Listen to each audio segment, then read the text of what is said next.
Hello साथीहरू, आजको हाम्रो यात्रा रहेको छ स्विजरल्यान्ड पार्कको। हामी चाहिँ तीनवटा बाइकहरू लिएर चाहिँ लागियो आफ्नो गन्तव्यतर्फ। चाहिँ यस्तो छ गाइजहरू, तपाईँहरूले देख्न सक्नुहुन्छ।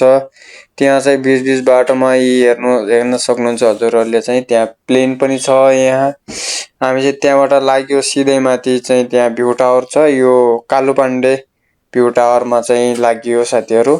त्यहाँ चाहिँ गएर अब फोटोहरू नि खिच्नेछौँ साथीहरू। यस्तो छ।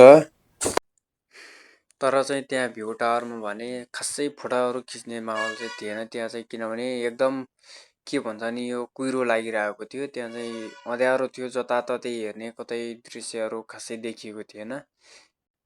त्यही पनि राम्रो नदेखिए पनि चित्त नबुझी यसरी हामीले चाहिँ त्यहाँबाट फोटोहरू खिच्यौँ। फोटोहरू खिचेर त्यहाँबाट चाहिँ यसरी फोटोहरू खिचियो के गरेर त्यहाँबाट चाहिँ निस्केपछि हामी चाहिँ तल खानपिन गर्न लाग्यौँ। हामी चाहिँ त्यहाँ चिउरा मासुहरू लगेका थियौँ, डिउहरू लगेका थियौँ। त्यहाँ चाहिँ हामी चाहिँ खाना सुरु गऱ्यौँ।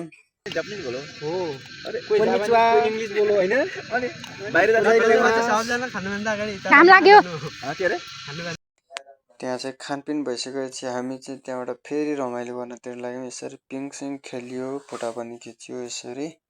यस्तो भयो, त्यहाँ चाहिँ रमाइलो भयो। यस्तो छ, पिङ खेल्यौँ हामीहरूले। गयो काजी कालु पाण्डे सारथीभित्र, पार्कभित्र गयो। त्यहाँबाट चाहिँ यस्तो छ दृश्य चाहिँ, त्यहाँ फोटो भिडियोहरू खिच्नको लागि एकदम रमाइलो ठाउँ थियो।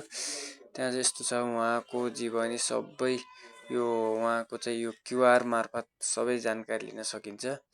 डिटेल त्यसमा आउने रहेछ, त्यो पनि हेऱ्यो। त्यहाँ सबैहरू पढ्यो। त्यहाँ एकदम रमाइलो रहेछ। त्यहाँ चाहिँ उहाँको जीवनी, उहाँको के कस्तो सबै टोटल त्यहीँ छ।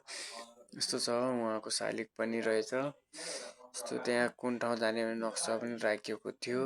त्यहाँबाट यस्तो गर्दै सबैजना फोटो भिडियो खिच्दै हामी चाहिँ फेरि अर्को ठाउँमा लाग्यो। त्यहाँबाट चाहिँ यसरी ग्रुपमा फोटोहरू खिच्यो, सिङ्गल फोटो, ग्रुपमा फोटो, सबैजना मिलेर फोटोहरू खिच्यौँ। त्यस्तै सबैजनाले फोटो खिचियो। त्यसपछि चाहिँ हामी त्यस्तै गर्दै फोटो खिच्दै हामी चाहिँ अर्को गन्तव्यतिर लागियो गाइजहरू। त्यहाँबाट चाहिँ यो काठमाडौँ भ्याली यस्तो देखिएको छ। यस्तो कस्तो राम्रो देखिएको छ। त्यस्तै गर्दै चाहिँ लाग्यो रुमतिर गाइजहरू आज चाहिँ। तर रोडमा भने नगर प्रहरी नभएर चाहिँ जताभावी पार्किङहरू चाहिँ थियो। त्यस्तै गर्दै हामी चाहिँ रुमतिर आयो। यस्तो छ, जताततै पार्किङ यस्तो छ गाइजहरू। ल, भिडियो कस्तो लाग्छ लाइक कमेन्ट सेयर गर्नु होला गाइजहरू। ल हस्, धन्यवाद।